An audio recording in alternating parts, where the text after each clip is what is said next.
Welcome to the Dirt Life Show with your host, George Hamill. Now?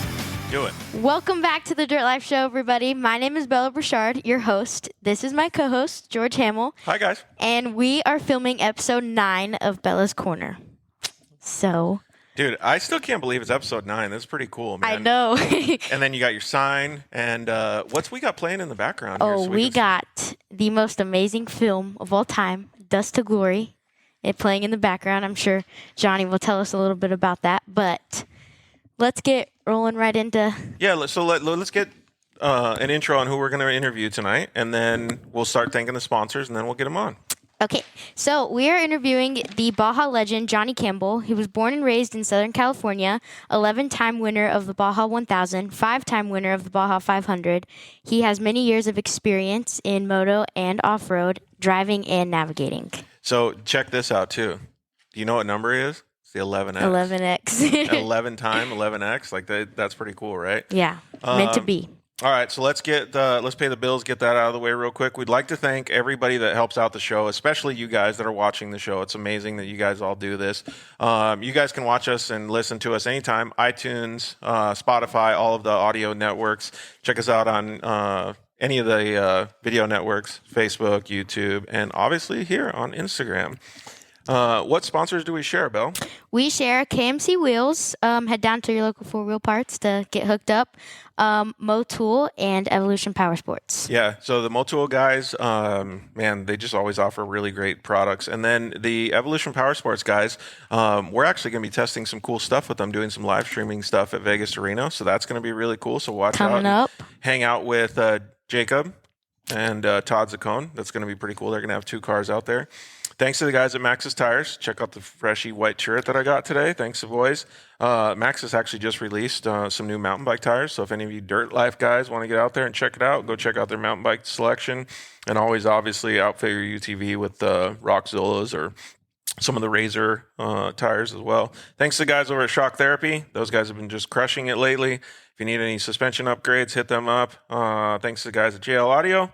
Zonda Racing Products. Guys over at Vision Canopies, they've been doing a lot to help off-roaders lately. So if you guys need any marketing stuff, tents, banners, any of that stuff, please talk to those guys like Kyle over at Vision Canopy because those guys are badass. So support the guys that support us. All right, Belle, do you want to invite Johnny on right now? Yes, I do. All right, let me get him going here. Let's talk to the man himself. There he is. What the heck?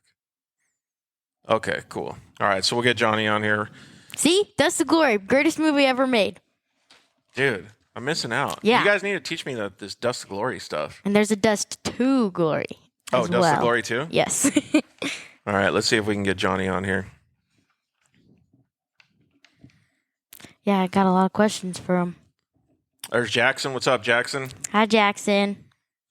Mad C Images said that he likes Dust to Glory, huh? Mm-hmm. Let's see who else. Eva. What's up, Eva? A bunch of people logging on already. Some of these people, I was wondering about how like Instagram does this. Like people just log on and then bail out. Yeah. Oh, here we go. Let's see. Request to join. I hit accept, Johnny. We had issues last time though, didn't we? Yeah, a little bit. Instagram was playing with us. So we'll have to see if it actually works out. I'm pretty sure that this has unable to join. Oh, no. So let's ask Johnny. Johnny, see if you can, if you're watching us, see if you can update the app on your phone. And then you want to do the same, Belle? Should we do that too? And check it out and come right back? Yeah. Or do you want to wait and see if it works with Johnny? We can try it one more time. Okay. So let's let Johnny see if he can update his Instagram app. So let's get a little bit more backstory on Johnny, why he tries that. So I heard about Johnny through his brother Jamie, and both of them support each other. They are both longtime Honda fans and associates. They do tons and tons of 2-wheel and 4-wheel racing. Yeah, for sure. Not only that, but just navigating too and being a part of a huge pit crew and helping other people race and stuff like that. He has his own, I don't want to talk too much about it, but he has his own racing team that he kind of built. JCR Honda? Yep. Yeah. And, it's really kicking off, so super cool for him. But Yeah. I just love the fact that these guys put so much time and effort into their passions, right? Like we talk about this all the time on the Dirt Life show, and you share that same passion too for racing and, Baja and all of these American races and stuff like that. And these guys devote every single minute of their day to it. Well, other than their family, but like they just love it so much, right? And Yeah. to be 11-time plus Yeah. Baja winner, like that takes so much dedication, love, and effort and support. Yeah, for sure. He All right. said updated. Okay. All right, Johnny. So let's see. We'll ask you to join again. And if it can't, then I'll have to update ours over here and we'll just start over real quick. Let's try it, though. There we go. Hey, guys. Can Hi, you hear me Johnny. now? Yes. Hey. What's up, Johnny? I'm George. Nice to meet you, bud. Hey, George. Yeah, thanks for the hot tip on updating the app there. Yeah, no worries, dude. I got the new phone. I got, but, I'm still lagging a little bit behind here at 53 years old. You got it. We're on. We're ready to roll. Hey, but like as we talk about lagging behind, I think we would be the ones lagging behind if we were trying to follow you and catch you through the desert in Baja. Yeah, Baja's been it's been a great ride. Yeah. It was really good to me, and it's fun to watch what's going on down there now, and especially in the bike scene. There's a lot of new up and comers coming in, and a lot of energy going back into the moto side. So it's fun to watch. Yeah. You still stay pretty clicked into that scene, right? Yeah, for sure. I frequent Baja, and I try to go down to the races. When I have time and stuff. And then I actually just got back from Baja. We, myself, Cameron Steele, Mark Moss, and a couple others, every July we do what we call the Baja Beach Bash, and it's a charity ride for the Rancho Santa Marta School and Orphanage in San Vicente. So we take about 50, 60 riders on a trail ride for a few days. And we also request and reach out to off-road industry folks and friends, family, and we, gather up pledges and stuff for that awesome school and orphanage. And we came out with about 300 grand this year for them. So, Dude, that's awesome. Yeah. Yeah. There's the directors that run it, Rod and Tina.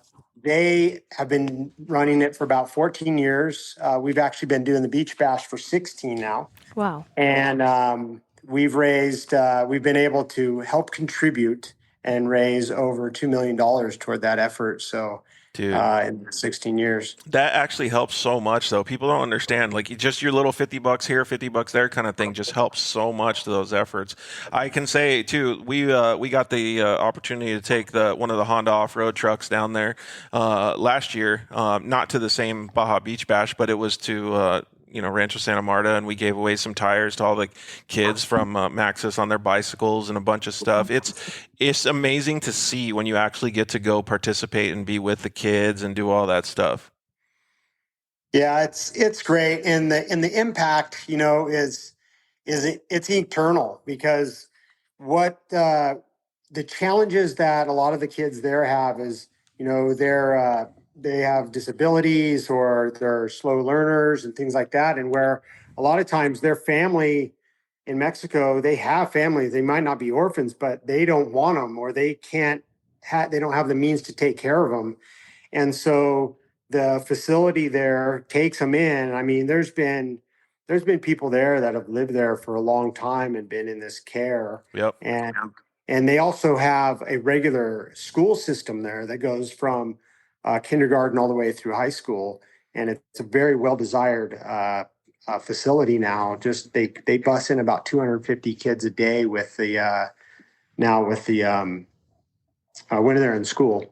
Yeah, you should pat yourself on the back for being so involved with that, man, because we always talk about this on the Dirt Life show, that racing and the collaborative efforts from so many passionate people really, really makes a big influence, not just on their lives, but on your life, your family's life, everybody all together. So kudos to you for doing that. We really appreciate it. Yeah, for sure. Yeah, it's a big effort by all, and I'm just a small part of it, but it's great to be involved, and we love Baja and love to enjoy it. Yeah. All right. You got some That's questions super about cool. Baja, don't you, Bill? I knew. I got a lot of questions about Baja, mostly because I've never been to Baja yet, but I will soon be racing What? down there. I know, crazy. But we're going to try to make the effort to go down there either sometime this year or next year for racing or pitting, helping other teams out or bringing our own team down there. But to be able to talk to someone like you to get advice and, kind of hear your experience, because 11-time Baja 1000 winner is a crazy record. Not many people could say. So I definitely have a lot of questions, but I got a question for him real quick. all right. What did you like better, I guess, in the middle of your racing career? Did you like 2 wheels or 4 wheels?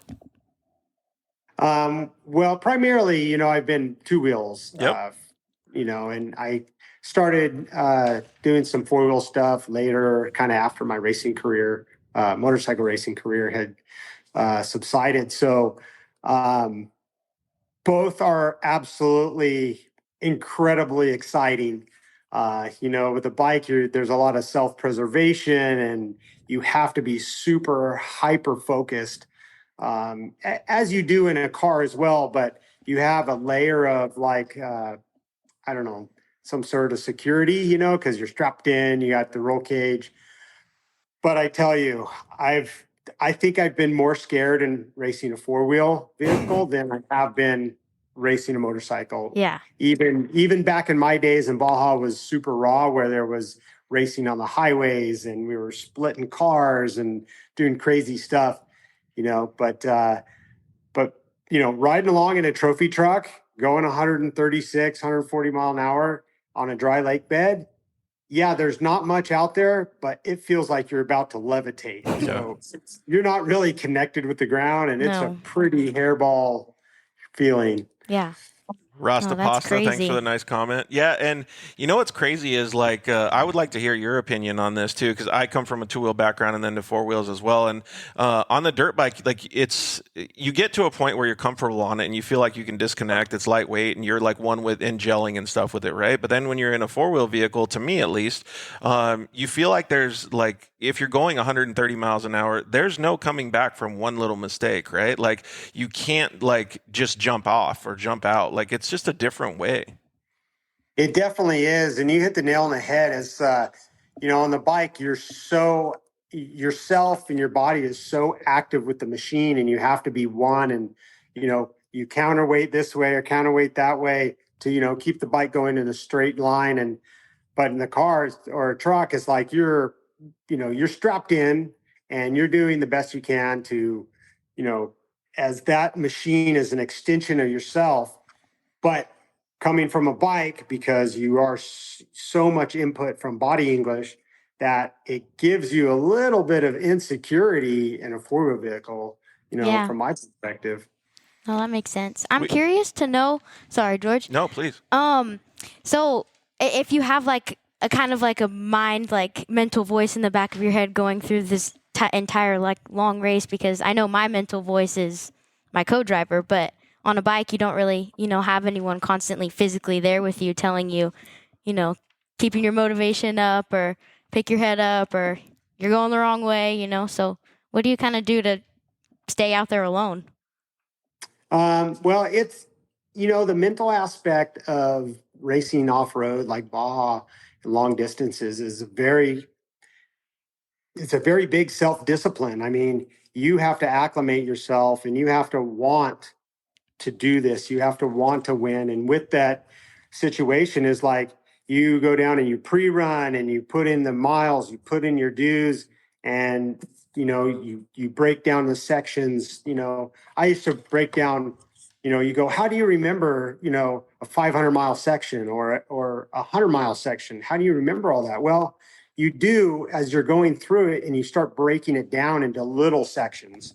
It might be from pit 1 to this wash, or this wash, up this mountain, and you kind of break that down. And so when you get to those sections, you go, oh yeah, there's an off camber here, there's a rock on the right. And so on the bike, you're constantly mentally talking to yourself or thinking to yourself of these things so that you put the machine in the right position.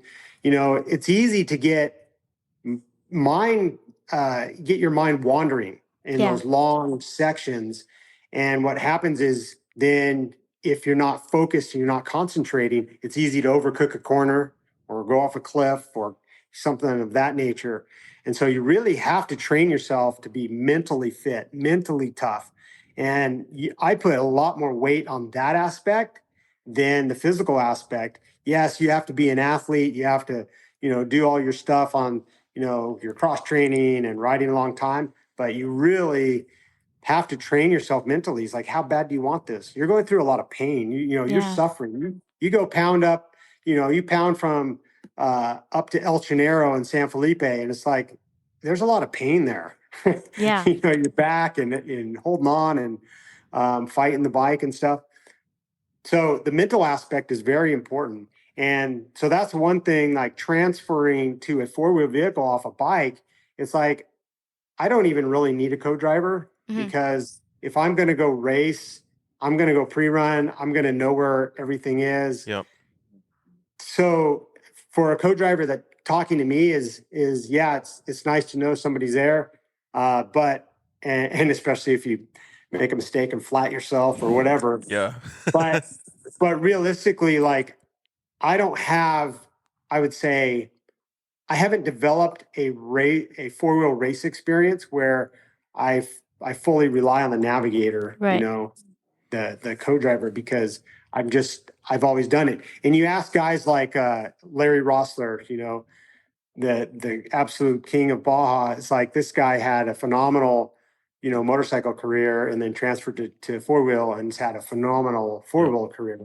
He is the same way. It's like, I know like Justin Morgan, a bike guy who's co-ridden with Larry recently. And, Larry, he's like, he's like, Justin's like, you need to know anything? He's like, nope, I got it. Yeah. So bike guys, you're just so used to being out there by yourself. So you don't need to chat back and forth so much. It's like, just let me focus, let me race. I know what I'm doing. Yeah. It's kind of crazy because like what he's saying, like, so Max Eddy is a good friend of mine. He said the same basic thing. He goes, man, like it was really hard for me to get used to having somebody sit in the passenger seat and telling me what to do. Cause he was like, at first I just wanted to be like, no, I don't I'm no, fine. I got it. Yeah.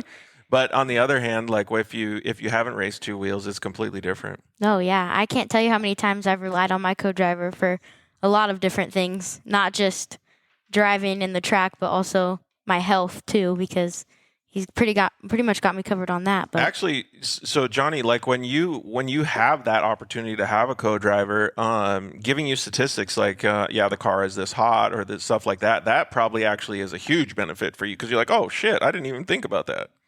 Yeah, totally. And that's that's just being like a rookie four-wheel guy is like you not having a co-driver is really advantageous because you have all the other things going on in a four-wheel vehicle, not just you on the motorcycle going straight through the desert. And so that's where, it comes in. And I've actually spent quite a few miles in the navigation seat in the Dakar Rally with Robbie Gordon, in the Baja 500 with Cameron Steele. So I know a little bit about that, but it's like I'm actually, in Dakar, in the rally stuff, you're really, really engaged because you're having to navigate. There is no course markings. There is no pre-run. right. So you're really engaged. But even like in a trophy truck, it's like, I was like, what am I supposed to say to this guy? It's like, I wouldn't want anybody to talk to me. I just want to race, So I'm sure like when I ride with Cameron, he's like, dude, you all right? You over there? Hello. Mute. That's funny. Yeah. No, I got a couple more questions. But I've been wondering what, on your take, because I know a lot of other people have different perspectives, but if you were to kind of narrow it down into a couple sentences, what does the Baja terrain consist of? Baja terrain consists of a lot of hard pack, very rugged, rocky, mountainous trails. Of course, it's like you could break all those areas down because you have the low desert where it's faster, it's higher speed. You have open desert and open line selection, or you have more like going up over mics where it's like, oh, it's one line and it's rocky and it's technical. And so it's hard to break down Baja and describe it like in one sentence, but it's yeah, you really need like an entire book, man. Like if and for Bella, like I remember the first time that I got to pre-run like let's just say the 500 mile or 1,000, like every single thing that you see during that day is different than the day before. Yeah. Like it's just so crazy how all that stuff happens. Hey, Jamie, we had Johnny, we had a comment come in. I was saying Jamie because I got a good question for you. The Pro Eagle guy said, age and physical capability aside, would you prefer to be back on a bike yourself or being a team owner and help coach new champions? Oh, wow. Well, that's a very difficult, complex question, because they're saying, if you take age aside, that's the thing is like, because the body's broken down, it's had injuries and now it's feeling it. And you don't have the mental capacity to hang it out as tough as like a 25-year-old, Right. So at the point of the height of my racing career, I mean, I felt like I was doing what I was meant to be on this earth, was racing a motorcycle in Baja. This is what I know. This is what I do, what I'm good at. But in my shoes today, I much rather be off the bike, coaching and sharing my knowledge. Obviously I enjoy riding. That's actually all I want to do, since I was a kid, was just go ride my motorcycle. But obviously we have life that goes along with that. Well, it's kind of cool that you say that, though, because that's the evolution, right? And that's actually what builds our sport and our industry, is because you were once doing that same thing that you're teaching kids and other people how to do now, is become champions. So I think it goes both ways, actually. Like you want to do both, right? Like you're actually doing both of the things that you love. I do, and I'm a product of that. It's like I've always been good at listening and slow to speak and listen to all sorts of advice, whether it was from a guy that wasn't well respected to all the way to my mentor, Bruce Ogilvie, and Chuck Miller, and those guys that had lots of experience racing. But I like to learn from everybody. And that's one thing that I think helped me progress, was that I wasn't so opinionated that I wouldn't listen to just some other guy or whatever, So it was really important for me growing up. Like I lost my father when I was 16. So having like a male influence of like a mentor was really helped me and helped catapult my career, and being able to listen to that and them invest in me. And so I came from that. I'm a product of a mentorship. And so me being able to give back to the next generation, that's what we're supposed to do. Yep. I mean, that's why we're on this. One reason we're in the position we are in this planet is you get to a certain age and you need to train the youth. You need to train the up and comers, because how are they going to know, as long as they're willing to listen to you, how are they going to know from this experience? Where do they learn from? And they might be a know-it-all or a hotshot, but still, you have to have respect for the guys that came before you. The racers came before you. 100%. And it's the same thing in life. Same thing in life beside racing. It's kind of crazy, Bill, because we talk about this all the time on the Dirt Life Show, and people always ask us, how do we get sponsors? How do we get faster? Like every racer question that you get to, Johnny, is like, you listen. You're open-minded. And you learn. Yeah. Because the minute that you think you've lost it. Mm-hmm. Yeah, and there's characters out there, there's racer characters out there that you have to be aggressive. You have to be confident in yourself to go out and do what we do and hang it out, and you're on the edge and you're going fast, and you have to have that confidence. But on the flip side, you have to have respect, and you have to listen to, those people that, that have that knowledge. Right. And that's how you become, a better racer and a better person, better human. Well, Yeah. speaking of the knowledge, we just had a comment come in from Mr. Nellis 872. The knowledge that you probably are one of the only people to have. What is harder to ride, the 650 or the 450? Well, I think once again it can be a really deep, complex answer, but they both have their high points and their low points. As far as, the 650 was unbelievably stable, like a semi truck going through the desert. But where it started suffering was when you had, big whoops and big holes. And so you're dealing with like a 310-pound motorcycle rolling to the line versus a 275-pound bike rolling to the line. So the high points of the 450 were it accelerated faster, you can brake faster, you can take different lines, you can maneuver the bike. And so as a race machine, the 450X was a much better racing machine, where the 650R was a very good race machine. It was comfortable, it was stable. But when it came down to it, you were going to get beat if you were going up against, equal bases. You're going to get beat from that 450. Yeah, and I will say this too, like he's being humble. That 650 will teach you to be a man real quick. Yeah, those funny. those big bikes, like I came through the air-cooled XR600 era into the 650 era. And the one thing with the big bikes is you have to respect them, but you have to kind of let them do the work and don't override it. Because you try to override it like a two-stroke or a lighter bike, that's when it's going to bite you. So you take it and you ride it where it's good, and you slow down where it's not so good. Yeah, exactly. Mike Gellis also Same said... thing with a car, too. Yeah, that's very true. Mike Gellis said Johnny Campbell is such a... Is so great. Yeah, it was an honor to work for him a few years in Baja. A wonderful guy, family and team. Mike's great. He comes from the Hilltoppers Motorcycle Club that has pitted Honda for decades, and they were instrumental in actually myself getting a ride with American Honda back when I was 21, because I knew some of the Hilltoppers and they put in a good word for me.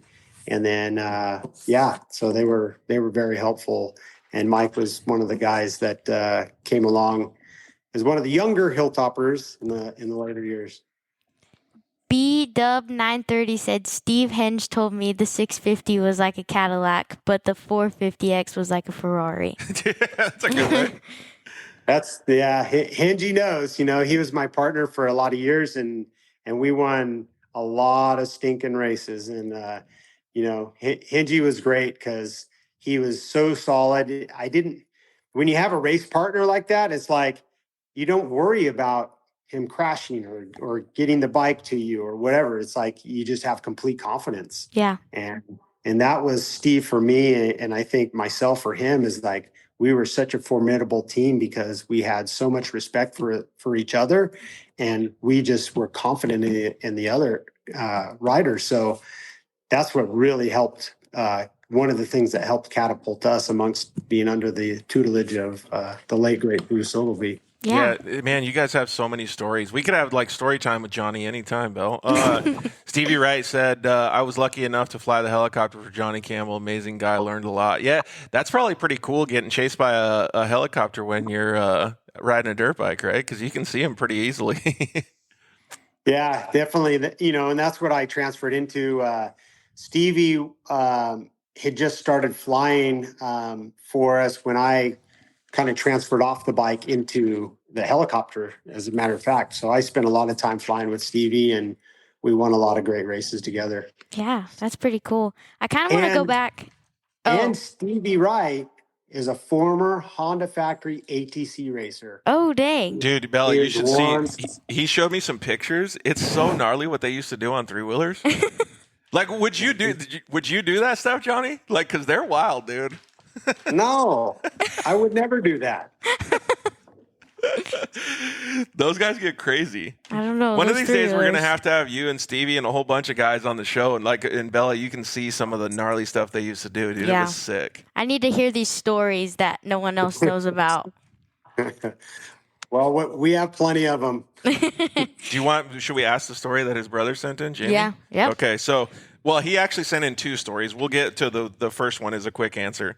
Ask Johnny, who was faster back in the day, him or I?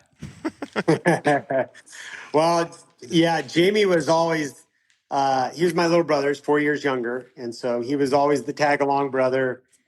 He had to fight because my friends and I were not fair to him. We weren't fun to him, but he hung out with us and we made him tough. We made you tough. Yeah, dude, I like it. But Brotherly to love. answer that, Jamie had a period during his racing career where he was very fast. He's very fast. So. And then he also said one specific story. Ask him about the 1992 San Felipe 250, riding privateer Honda CR 250. Dave Donatoni, myself and him winning our class and 3rd overall. That was the start of him getting called by Bruce Ogilvy.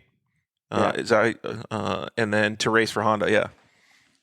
Yeah. When, Jamie was only 16 when we raced. It's like it was me, myself,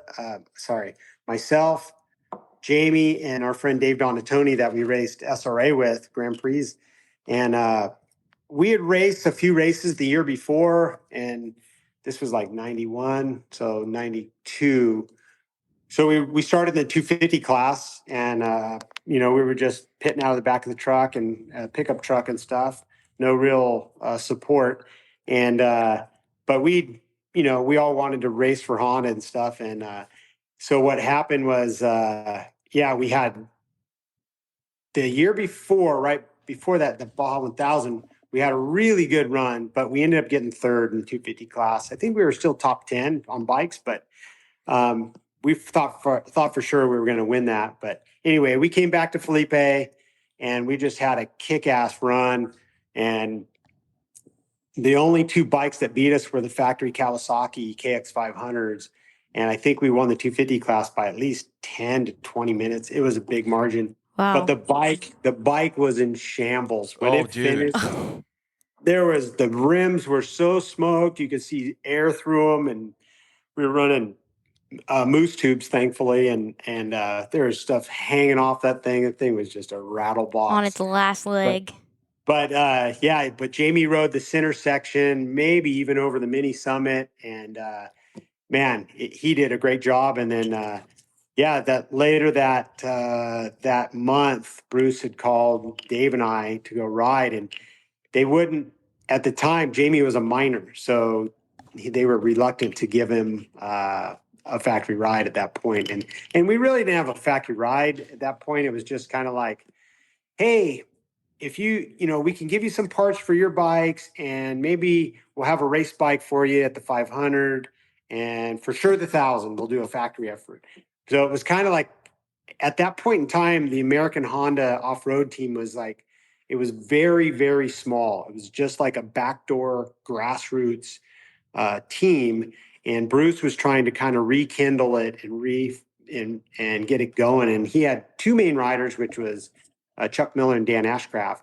And they were struggling because they were trying to build too much power out of the big XR, and it kept breaking on them. But so after that San Felipe we won, Bruce called us because he wanted to get some young blood put on the team. And Nice.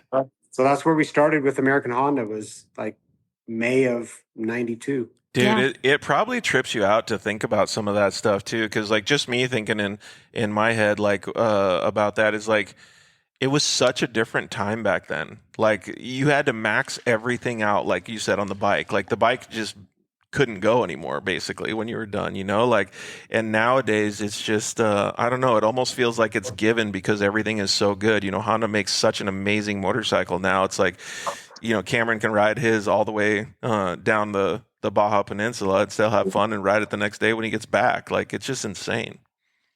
Yeah, the technology is definitely advanced on the bikes, and I'm proud to say that I've been able to be a part of that in the the last couple decades. So the kids and the guys riding the bikes now is like they didn't know like how bad they were back then, but even take it a step worse, our bikes were great compared to the guys in the 70s. So there's it's just evolution, and the bikes are very, very good now, and it shows because it's like you don't have so many DNFs unless somebody does something stupid. Dude, it's wild. And I don't know any of the rules and stuff like that, but we're even starting to put Starlinks. They have a little tiny Starlink out now. We're going to put one on one of the 9X pre-runners to like just check it out and see like if we can offer some safety and do live streaming and live stream from a motorcycle and stuff. I mean, it's just the technology and anything nowadays is just so crazy cool. Yeah, our sport is changing, and it's some of it's a lot. It's very hard for me to swallow compared to how it was back in the day and stuff. And but we have to, now that we have technology, we have to use that technology for safety and stuff. It's like when I was going down there was no cell phones, there was no internet, there was no, you leave your chase truck. You go, okay, I'm going to meet you. I'm leaving Ensenada, and I'll meet you down at El Crucero in 6 hours. Dang. Yep. And you were just on your own. On your own, you had no contact, no nothing, and until you got down there, and you hope your truck was there, and they hoped you got there. Yep. It was a very cowboyish world. Yeah. And the way it was ran, and like the generation like Bella's generation, she'll never know that or understand it. It's like she's never had a life without a cell phone. So No, literally. it's quite in with all the safety tracking devices and stuff like that. It's like, and now Starlink, which is evolving, and I assume pretty soon we'll have phones with that technology, and 2025. Yeah, it'll be a lot easier to track what we're doing and where we're going and stuff. But it has evolved the sport into a much different environment now. Yeah. What's crazy is like to even backtrack on that a little bit. So Bob Bauer, he was integral in getting like the BFG stuff set up in Baja and all of those different things, and he showed me one of the original maps that was like that they provided before they had right when they first originally started the maps, because like before, like some of the stuff that Johnny's talking about, you just got a point to start and a point to finish, and however you got there was up to you. Yeah. Like there was no GPS or nothing. There was no track. And so Bob showed me like some of the course maps, and he's like, you just had to be kind of close. Yeah. Yeah. No. Yeah. So. It's pretty crazy. I think there's definitely like ups and downs to the evolution of the industry, because I'd say like, yes, I'm very grateful for the safety that like we have now. If you were in a situation that's scary now compared to then, people would be able to get faster to you and like know what's going on. But or one of the helicopters or something. Yeah, for sure. But then too, I think is also kind of fun because it's a little more thrilling, and you don't know what's going to happen. You don't know. You're not in contact with these people. You don't know if they're going to make it past the finish line. Well, just think like these guys used to stop and get like food at other people's places, like just randomly. That's crazy. It's wild. Yeah. You want to ask that question, Bill? Yeah. So, Repo Man Steve said, Johnny, what's the most memorable race of your life? Oh man, I've had some really great ones, but I got to say, for me in my career, gosh, there's, like I said, there's a couple toppers, but the Baja 2000 in the year 2000 was probably the most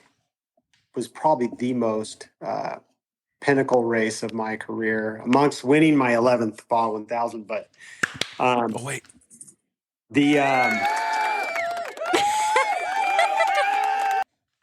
we found these new buttons on this little audio thing. Oh, cool. So. Yeah. So yeah, that race was awesome. We had 4 riders. We finished in just under 31 hours, and to do a race like start to finish and take that long. And I know it took obviously the other teams and vehicles longer, But just to put that together, which was super fun for me, when went down and we did, a week-long pre-run of mileaging the course. And I'll tell you, back then, when there was no GPS like that, there was sections when like Sal Fish would go, well, we're going to go here, and we think we can get through this section and get down to here, and we think it's this many miles. And so we really didn't have a complete accurate miles, and they called it fish miles. And so we would actually have to go down and do our own mileaging to make sure that we had our pits in the right places. Wow. And that's one thing the new generation takes complete granted for, because some teams are still going down and doing their course mileage and setting up pits and looking at it, but it's so accurate now with the GPS and the information the organization gives you. It's like you could plan out your program pretty easily, only going to have to check a couple spots. Where back then it's like, you know what, we're going to ride 2,000 miles this week, and we're going to find where our pits are going to be and find all the access roads out there, because it didn't exist. Yeah. Unless BF Goodrich would go do it, and there are a few other teams that would go do it. But that was such a fun thing for me to do with Bruce, and it's super memorable, and I'll never forget that time. And then coming down and executing the race, and our teams getting first and second overall, and just a pinnacle of Baja off-road racing. I feel like that question's very very focused, right? Because he said, what was your favorite race? But like, there was probably, like, who knows, even more favorite times just spending time with people and doing the pre-running and all of these different types of things and activities that you get to do. Yeah, it's not just racing, it's everything that comes with it. It's kind of crazy. And like, one of the things that you said too was like, nowadays all of it's so good. Like, I remember maybe it was last year or the year before, Brandon Sims just showed up at the race. He didn't even pre-run at all. He just showed up like a few hours before the race started, got in the car and went. Yeah. Like, that was it. Like, he was ready to go. Because, you have a navigator, you got a track log, let's go. You got a chip, you put it in the GPS, download it, it's there. Yeah, exactly. Yeah, it's like you're not going to know everything, but you could pretty much go and traverse the whole course. But that's why pre-running was so important back in the days, because sometimes there wasn't any course markers for miles. 10, 20, 30 miles, there's no course markers. You go, well, I hope we're going the right way. I feel lucky. Just keep your fingers crossed. There's times where I used to carry like the course notes, and I'd carry them in my fanny pack, and I'd be pre-running and go, I think I'm supposed to turn left here, but I don't know. I have to stop and check your notes. Dang. Because there's no digital electronics. And you're not relying on a screen.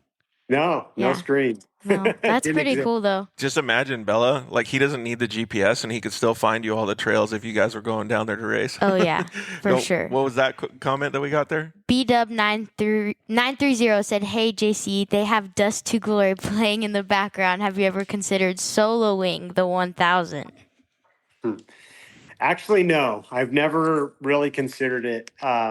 Just, in my career and stuff, I had such a phenomenal career, and we were at the top, and we won races, and we had an awesome program. And so I never really, once I was kind of done, I was done. I didn't feel like I had to go prove anything else and do it solo for the experience or anything. Yeah, for sure. But you went on and, created this whole other team, JCR, which is really successful, doing all the races that you did and stuff. So how's that going so far? Well, we've been, JCR took over in 2008, and we continued racing Baja for a long time. And then some other opportunities came along, and we went back east to GNCC, and we pursued that for 5 years. We won one 250 championship, or I guess they call that XC2. And, it stayed back there, and then I ended up coming back west and doing some other racing back out here, like Grand Prix and National Hare and Hounds. And, now we're focusing some events on like Vegas to Reno will be our next event. I'm going to run Ricky Brabeck and Skylar Howes on a HRC rally bike, the same one they race in Dakar. And then my second team will be Preston Campbell, and we're sharing the SLR team member Justin Morgan on the 450X. So those will be my two teams for Vegas to Reno. You're going to have your hands full, man. Sounds dialed. Well, it's very difficult logistics because I got one bike that pits 3 times during the race, and then one bike that pits 12 times during the race. Yeah, that's wild. So I got like two sets of chase teams, and it's difficult to intermix because that race goes so fast in the chasings. Yeah. You got to stay on point. For Exactly. Sure. We had a question asked twice. Let's see here. I don't know how you say it. By Roval. Johnny, are you racing Los Ancianos this year? Yeah, I always plan to race the Tecate Enduro. That's the Los Ancianos Motorcycle Club that puts that on. It's just down south the border in Tecate at Rancho Santa Veronica, and it's around 100-mile like true enduro, like single track trails, super gnarly technical, and it really kicks your butt. And I really enjoy it. The speeds are low, it's tight, technical. You're going through trees and stuff, and so I enjoy the challenge of that. So I don't call what I do now racing. I go riding. So, but yeah, I'll go do it. Should be fun. That'll be really cool. Usually rains, so the dirt's good. What do you think about some of the new, like the speed of some of these new kids? Like I just got off the phone with Austin Eddy and Connor Eddy and the 9X guys. Like they're my connection, and like I've obviously talked with the Husqvarna guys and everything. Like it's just so cool. Like to me, I like seeing the change of the guard. Like all these fast kids, right? And then like since they're my friends, I get to see how excited they are about it and what they're going to do for training and all this stuff. Like you got to feel pretty good about the way that the motorcycle industry and the desert racing industry is right now. Yeah, it's going well, and I got to say, there's been we went through a lull time for a while, but there's been a lot of guys putting a lot of effort into it. Like Andy Kirker, helping score, volunteering his time to really. I mean, he's really putting in a lot of life into the motorcycle side, as well as Scott Harden. We partner up on a few events a year, and so it's really cool to see, what's happening now. And it's flourishing. And now, like you said, the Eddy brothers are the second set of Eddy brothers, or Eddy cousins, I should say. Yeah, exactly. Are coming in and racing along with, Preston, my son. Yep. There's Megla and Carter Klein and Kieran, everybody. Shane Logan, Kieran, there's a group of Tyler Lynn on SLR. It's like there's a group of like younger guys coming in. It's like a changing of the guard, and these kids want to race, they want to win, and so they're putting in the effort, and it's exciting to see a whole new generation of desert racing come together. Yeah. Actually, we just got the question from Jolly Green Giant 67. Does Johnny have a XR 650R in his garage? But I think we should take it up a notch and say, what bikes have you saved? Well, I do have. If I was in my shop, I could show you guys around, but I'm not. Yeah, I do have my Baja 2000 winning XR 650R. And then I have my 1997. The first score race I won in 97, the Baja 500, I have that XR 628. So I have those two. And then I have a couple of Dakar rally bikes. I feel like those are kind of the trophies themselves. Yeah, that's why I asked him like how many he kept. Yeah. So I have a few that I've kept around that have some pretty strong meaning. So yeah. Did you wash them? Nope, he left the dirt on there. It's a part of the trophy. They walk. I have the actually 2013 Baja winning bike too that we won. That was actually for JCR. That was the last Baja 1000 that we actually had a full effort there before it went to Colton and Mark when they did the Ox program. Yeah. Oh yeah, that's cool. Yeah, it's really cool how you kind of have your foot in everything. Like going from ending certain like eras of your racing career to start a new one? Yeah, and what I do now is a lot. So I have one aspect is running JCR race team, in which we participate in several different events a year: Vegas to Reno, California 300, Mint 400, National Hare and Hound Racing. And then the other kind of half of my program is like I focused on the Monster Energy Honda team, the HRC Rally team that races Dakar. And so I do a lot of testing and development for that, the durability testing. We help coordinate that along with the riders, help develop the bike, the machine with the Japanese engineers. I go to Dakar in January to help support the team. So I work, in and out of the year with those guys as well. And then I help Honda with production bikes and production settings, testing.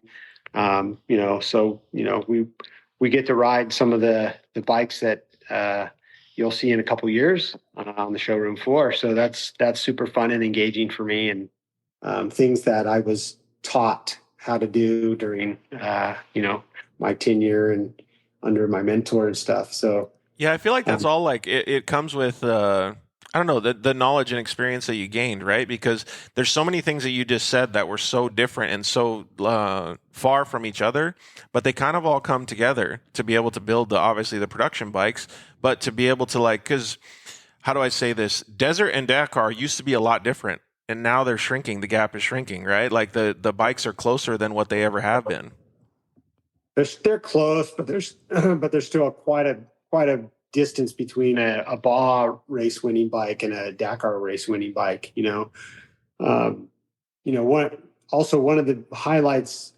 I say a couple of the big highlights off the bike that I've had is helping to develop that motorcycle that took Ricky Brabeck to being the first American to win Dakar Rally in 2020. Yep. And then he just backed it up this year on another motorcycle that I had a hand in 24. And being able to help Ricky through this process the last 8 years has been super fun. I've helped him mature as a racer and just give him opportunities and just supported him, walked alongside him in tough times and good times. And just so watching, being able to be part of that is, that really makes my career, special with being able to mentor those guys like him. It's fun to watch. And Bella, it's kind of like what you said before too. Like he probably doesn't even realize it's happening so much, but he's, let's just say that you're a fly on the wall and you're sitting there listening to him talk to Ricky at a test session or something. He's probably saying so many things that he's learned over the years and just spewing all that information out to Ricky. Like Ricky is a lucky son of a gun that he gets to learn all that. Don't you think? For sure. We all are, having legends and stuff like that, being able to share their knowledge, because you're right. That's what we're all here for, to learn and then pass it on. Yeah. Yeah. That's for sure. Here, ask this question right here from Mr. Nella. This one? Yeah. Okay.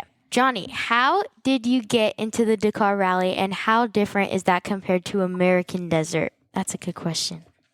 It's a big question. I was introduced to rally racing in the early 90s. One of the big plastic sponsors, Achirby's, a guy named Franco Achirby's, came over and teamed with Casey Folks, and they built what they called the Nevada Rally in the early 90s. I had the opportunity to go race that and learned how to get beat, how to get lost, and then how to navigate. So that stirred my interest in rally racing, in which I really didn't take advantage of until I was Franco brought me to the Paris Dakar in 2001, and then I got a full Paris to Dakar, all the way through Europe, through Africa, all the way to Dakar, Senegal. We're talking like 10,000-mile race. It was 21 days that year. Wow. And so I've been fortunate to just be in the right position to be able to participate. And then I didn't really pursue rally racing because I was so locked into Baja racing and American Honda. And so rally racing didn't really come back to me till after my racing career was over on a bike.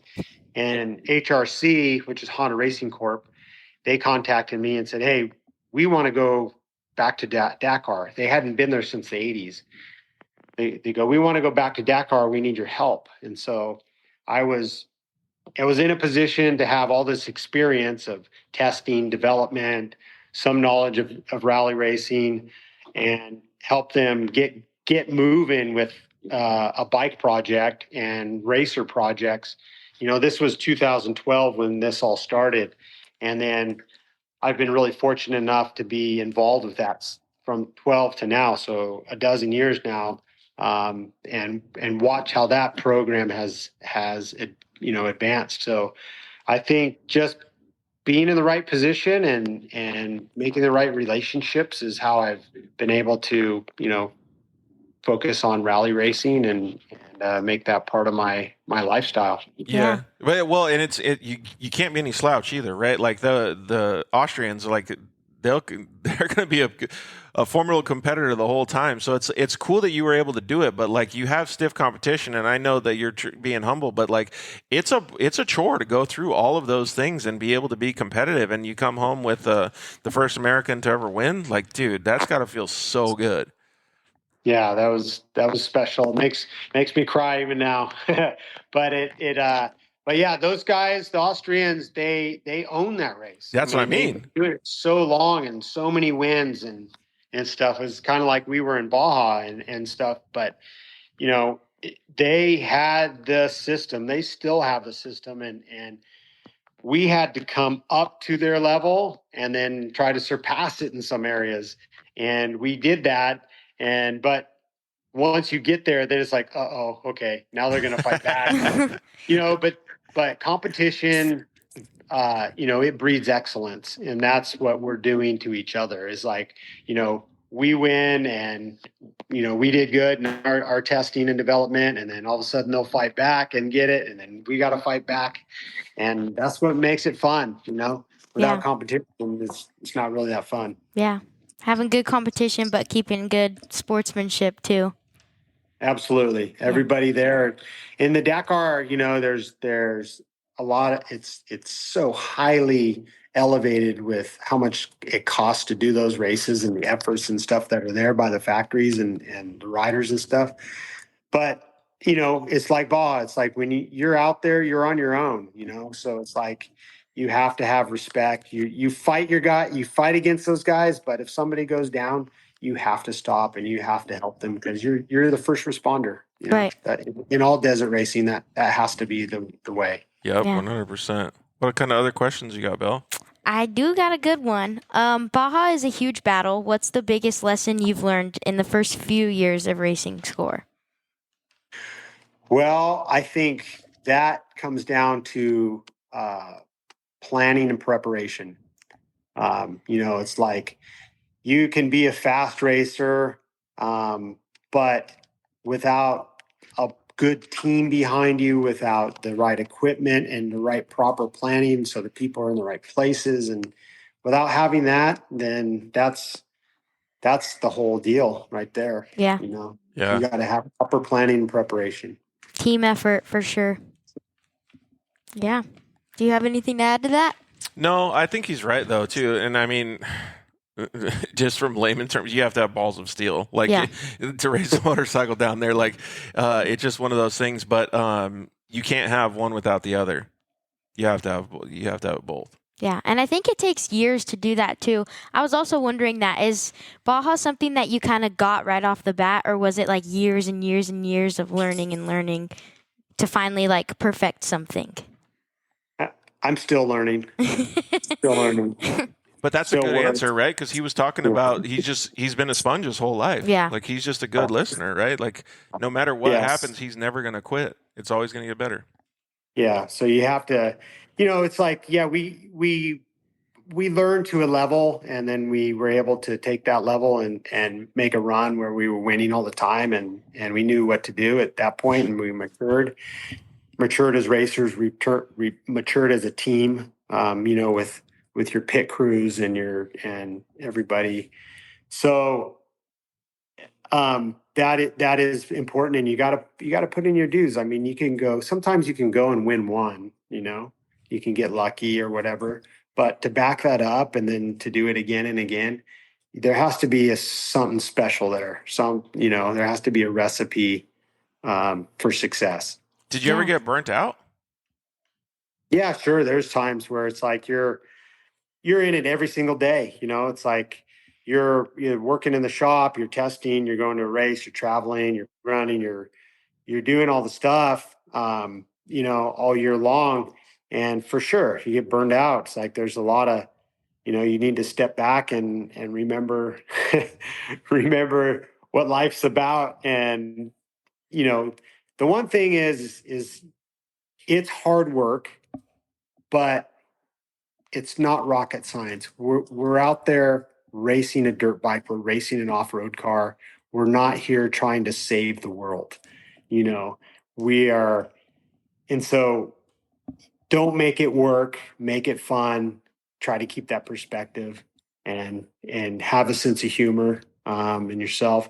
And when I say these things, I'm talking to myself in the mirror, because I'm the one of the last people that have not been super serious about all this, right? This has been my life and how to win and stuff. And so that was, but I don't know. You got to look in the mirror and laugh at yourself, because we're all a bunch of dorks. Yeah, it does take a little, like, you got to have both of those, I don't know, mentalities. And you got to take a weekend and go to the lake and just like get your mind off of it, right? Like, it's just, Totally. it gets Yeah. crazy. And I can only imagine some of the stuff that you guys have done, because, I don't want to say, because you said there was generations before you too, but like, let's just say on the forefront, for a lack of a better term, is you guys were paving the way for a lot of the things that happen now, right? Like, you didn't know, and you were making these decisions on the fly. Like, was it stressful for you, like, during those times? Yeah, we had heavy stress. I mean, like when Steve and I were winning and stuff, and then the competition's on you. It's like we had heavy stress, because it's like we were there to win. We were paid to win. We were, and there was we were super serious. Yeah. I was stressed. I had high stress. I'm sure Steve and did too. So it's like we had we were shouldering the whole, American Honda and our effort. And it's like we wanted to win. We needed to win to keep our budget coming in, and so we can keep having this lifestyle, So Yeah, it's a pressure, but it's also a good pressure too. But it's a great pressure. It makes you, and it makes you sharp. yeah, Makes you. yeah, I definitely agree. I'd say that's pretty good advice, because I definitely want to take racing the long route. I want to go and do as much as I can and open as many doors as I can. So, Well, you've done a lot so far, Bill. yeah, I'm getting there. Well, look, you have your own show. Got your own show. You get to race. It's going pretty good. Looks like to me. Yep. Yeah, I think so too. But So we had a comment come in right now, Johnny, too, that said, and I want to ask this because it's funny, right? But in your opinion, who do you think is the best up and coming desert rider? I think it starts with Wow. I think it starts with a P, but I mean, There's it's hard to say, because there's a handful right now that's really good. Of course, Preston is one of them. You got Carter Klein, you got Eddie Cousins, you got Dalton Shirey, who's really good. There's several.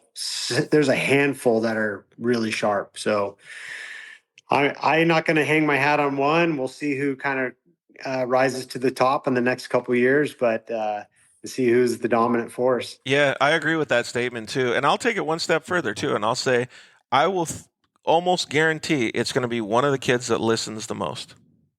It could be. You got to have the whole package. yeah, I definitely agree. You got a lot of questions on here, Bella. Who was one of your role models growing up and kind of starting your racing career? Well, early on, before I really knew off-road racing that much, I watched motocross and all that. And so guys like Johnny O'Mara, Ricky Johnson, David Bailey, Jeff Ward. These guys were my heroes. And then once I started kind of learned about Baja, learned about off-road racing and stuff. And then it was like the Bruce Ogilvies, Chuck Millers, these guys they were Honda guys. I just, loved the brand and stuff. And so I was a big fan of them and I was a big fan of their grit and guys like in Rossler too. I mean, they were just so gritty because they were tough and they knew how to overcome things and go fast and win races. Yeah. And those are special traits, and you got to be pretty intuitive to actually figure that out. So for him to understand that, and like, I don't want to say I know he's a racer too, so he was probably diagnosing it. How can I be that gritty? Like, how can I do it? Yeah. As you've come through the years, Bella has a great question on here. We talk about camaraderie and friendships and different things like that and family and all that stuff, because that's why the show is called The Dirt Life, right? Yeah. She mentioned, has a question on here saying, what are some of the most or longest or lifelong friendships that you've had during all of this tenure, playing in the dirt?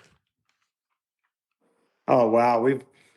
We've built tons of relationships, there's, gosh, I can't even say one. My mind's going crazy on how many, but, yeah, I think like, Chuck Miller, he's still around. He retired out of Honda and so he still comes around and he helps me, weekly and stuff. And, is always kind of a voice of reason for me and a good mentor. So, I mean, the Miller family's been awesome. Yeah. That's pretty cool. And, it's like, it's one of those things, Bella, like, I guarantee every week Johnny's sitting there, he's in the shop or he's in the house or gets a phone call or whatever. And he's like, no way. I haven't talked to you in forever. What's going on, dude? Like, that's just the way it goes, right? Because the way that our industry is and the way that the racing community is, you just get to love and be with so many people all the time. And they're in such either high stress or low stress situations that you get all that fluctuation. So they just become lifelong friends, like Bella's question. Yeah.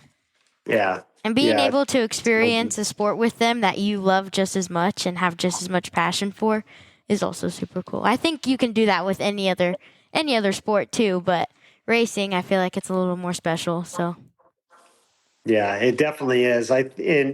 In our racing and our sport of off-road racing is much different than other forms of motorsports as well. It's, we're a different breed or a different type of community. And so, and I think that's a good point is just, we're an off-road family, Yeah. and you got to love it and love all the hurdles because it's a big adventure. Yeah. And that's what we love. We're adventure seekers. Speaking of other aspects of racing, did you ever have the desire to compete in motocross or supercross, or was all your energy focused on desert? I think early on when I was a teenager, I wanted to race motocross and stuff, and I was introduced to it, but it was difficult. My position at that point when I was a kid and I lost my dad and stuff. And so it was hard to get to tracks or get to a place I could practice and stuff. And so I started racing Grand Prix and some local desert stuff. And then I was introduced to Baja and stuff. So what I liked about it was, off-road racing was I got to ride a long time. I loved riding a long time. And when I go to motocross, you get couple laps of practice, a 3-lap moto, and then you got to wait all day for the next 3 laps, and there you go. And so I was just like, you know what? I want to ride my dirt bike. I want to race my dirt bike. So that's what attracted me to off-road racing. Was the endurance and just how long you were on the bike by It yourself? sounds like maybe some of the freedom, though, too. Yeah. Yeah. The endurance part was great. And I always loved just riding a long time and being on the bike a long time. And I could say that, a couple events that really puts that to the test, is like the Dakar Rally, where you're in the saddle a long time, day after day after day after day. The 6 days enduro, ISDE, and also a couple times in Baja, like we virtually split the race in half from Tijuana to La Paz or Ensenada to La Paz, or Cabo. It's like I rode a couple times with Jimmy Lewis, and it's like I rode the first 500 miles, and he rode the second 500 miles, and be on the bike. So I remember leaving Tijuana in 1995 Baja 1000. We started downtown Tijuana, raced out the riverbed, got in the hills, went over to Mexicali, then went south. My section to San Ignacio, above San Ignacio, was like 620 miles. Good God. And it took me like 12 hours. I got off the bike left it sun up, got off the bike at sundown. That's insane. I want to know a couple things about that. What did you eat along the way? Did you eat while you were moving, or did you eat? Did you take a break? Did you not eat at all? Yeah. Well, and then after that, like, how do you you get off the bike and take a piss? Like, what do you guys do? Well, you pee while you're on the bike.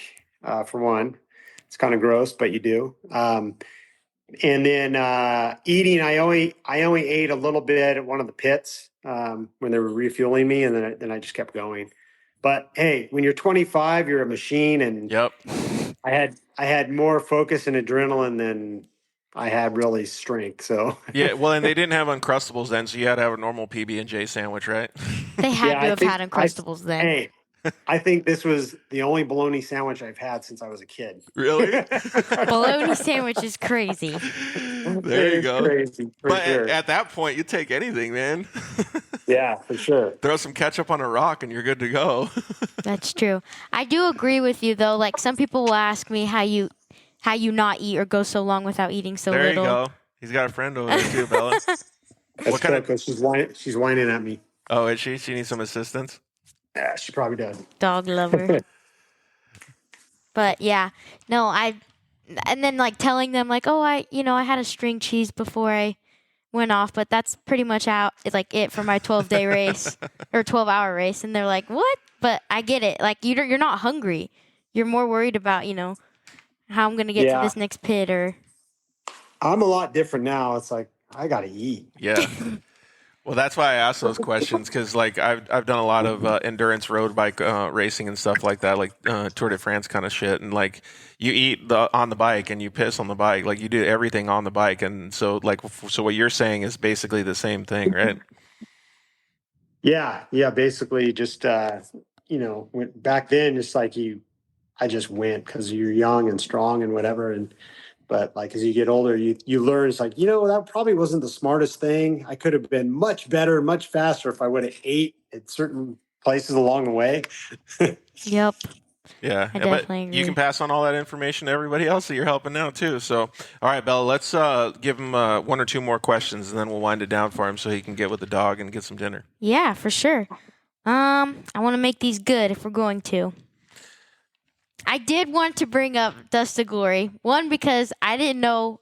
I've never watched it until I watched it with my dad the other day. And, well, first of all, it's an awesome film. But it's based, if you guys don't know, it's based off the heart and history of racing the Baja 1000.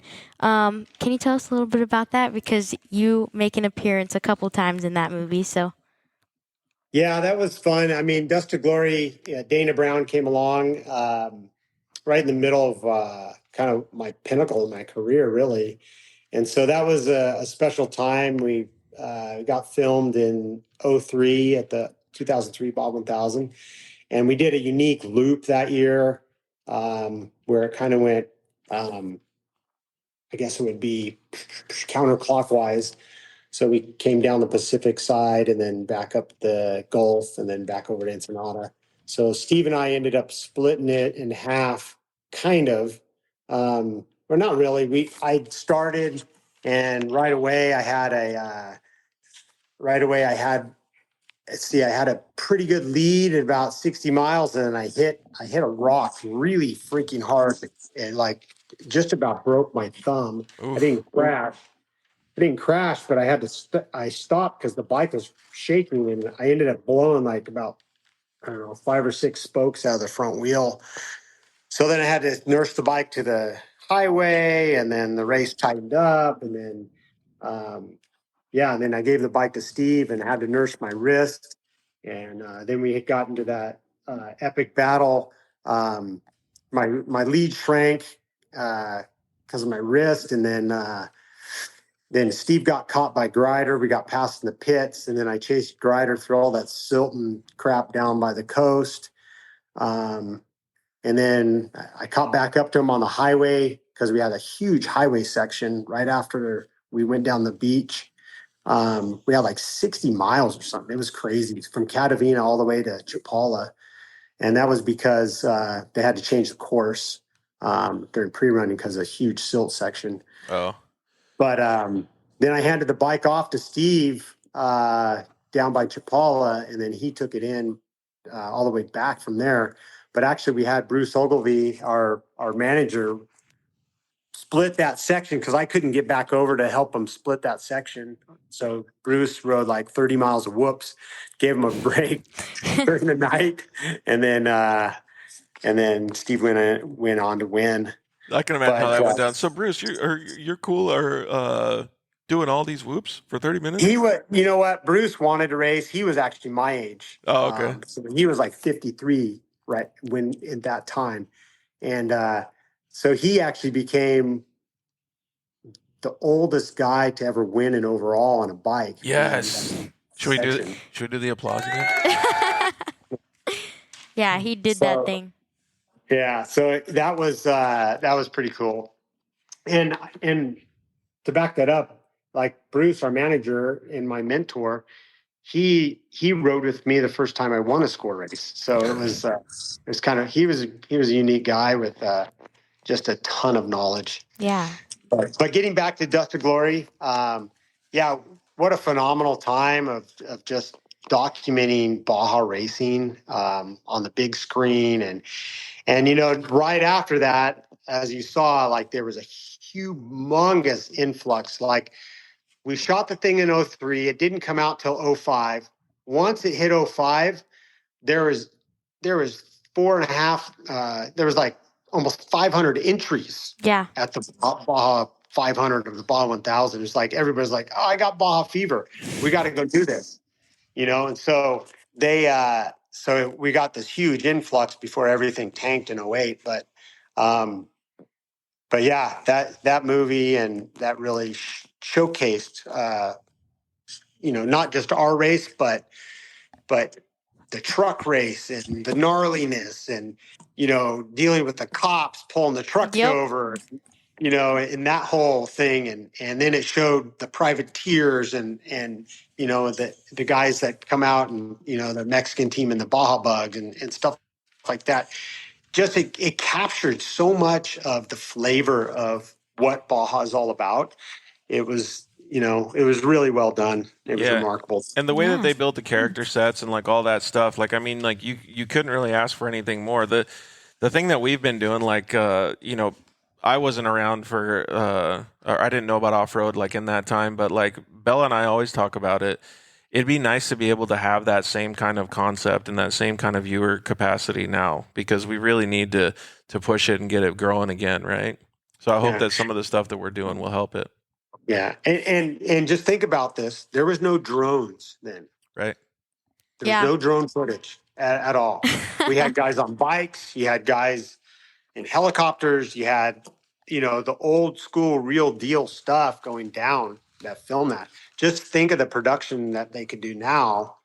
You know, if the funding was there, you know, you can really focus really good. It'd be pretty remarkable. Yeah, that's what I'm saying, Bello. We're pretty close to having a bike do a full live stream of a Baja 1000. I'm ready for this. Yep.